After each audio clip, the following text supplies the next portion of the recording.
Okay, Xavier. Go for it. Whoop. Try it again. Hold on. It just got a little wobbly. Okay.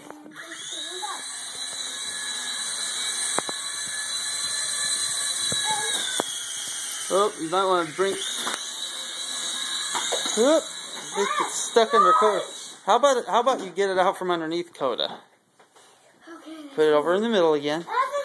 Make sure it's sitting straight. Remember, full throttle and point the controller at it.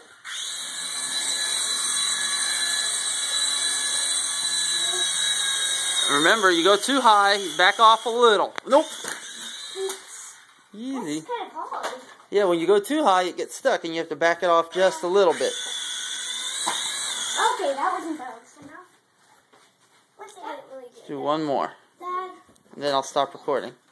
Full throttle. Whoa! There you go. Perfect.